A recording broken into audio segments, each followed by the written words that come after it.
ఈ రోజు engineering doctor చదువుకుంటే నౌకరు వస్తుందో రాదో నాకు తెలియదు, కానీ ఏటీసీలో శిక్షణ పొందితే, పాలిటెక్నిక్ చదువుకుంటే, ఐటీఐ చదువుకుంటే నౌకరిప్పించే బాధ్యత నాది. ఈరోజు సాంకేతిక నైపుణ్యం నేర్చుకోండి.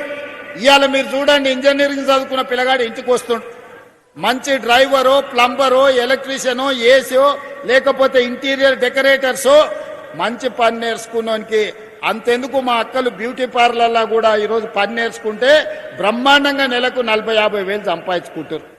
ఇవాళ ఒకప్పుడు కటింగ్ చేయాలి, మంగళ షాప్లో చేయాలంటే నామోషిగా ఫీల్ అయ్యేది, మంగళూరులో వృత్తి మనం చేస్తామని.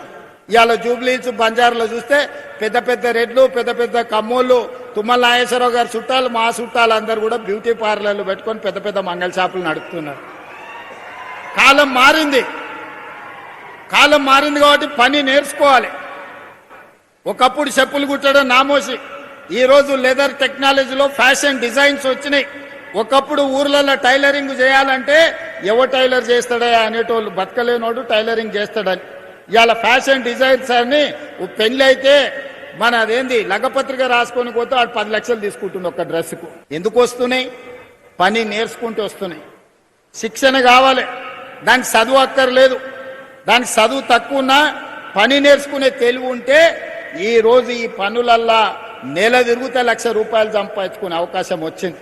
అందుకే ఏటీసీలో చదువుకునే పిల్లలకు మా వివేకన్న సూచన మేరకు ప్రతి నెల ₹2,000 స్కాలర్షిప్ ఇస్తాం. ఇంటి నుంచి బియ్యం తెచ్చుకొని తాలూకా హెడ్ క్వార్టర్లో ఏటీసీలో చేరితే 2 ఏళ్లలో ₹1,00,000 సంపాదించుకునే ఉద్యోగం వస్తుంది.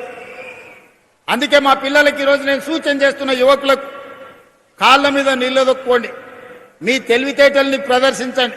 ఇవాళ రేపు పాడేటోళ్ళకి ఎన్ని అవకాశాలు వచ్చినా యూట్యూబ్లో ఎన్ని పైసలు సంపాదించుకుంటారు.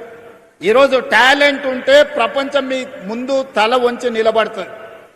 ఒకప్పుడు లేదు, ఒకప్పుడు ఇంటర్ చదువుకోవాలి, డిగ్రీ చదువుకోవాలి, పీజీ చదువుకోవాలి, పిహెచ్డి చేయాలి, అప్పుడు వచ్చి చిన్న నౌకరు చేయాలి. ఇవాళ రేపు 12 తర్వాత మాట్లాడడానికే నేర్చుకొని 3 భాషలు వస్తే నువ్వు పని నేర్చుకున్నావు అంటే ఎవరైనా నీ దగ్గరికి ఏడున్నా ఎత్తుకుంటా మన దగ్గరకు వచ్చే పరిస్థితి ఉంది. అందుకే సాంకేతిక నైపుణ్యం ఉన్న విద్య వైపు మనం మరలాలి. వ్యవసాయంలో మెలకువలు నేర్చుకోవాలి. వ్యవసాయంలో మంచి పంటలు, లాభదాయకంగా వచ్చే పంటల్ని ఈరోజు మనం పండించాలి. ఇవే మన జీవితాలను మారుస్తుంది, ఇవే మన జీవితాలలో మార్పు తీసుకొస్తాయి. అందుకే నేను ఈ వేదిక మీద నుంచి రాజకీయాలు మాట్లాడదలుచుకోలే. ఎన్నికలప్పుడే రాజకీయాలు, ఎన్నికలప్పుడు పోటీ ఎన్నికల్లో నిలబడ్డప్పుడు రఘునందన్ రావు గారిని ఓడగొట్టాలని నేనే ఈడ మస్తుగా తిరిగిన. ఎన్నికలు అయిపోయినాయి, మీరు అందరు తీర్పు ఇచ్చిండ్రు. ఆయన ఎంపీ అయిండు, నేను ముఖ్యమంత్రి అయినా.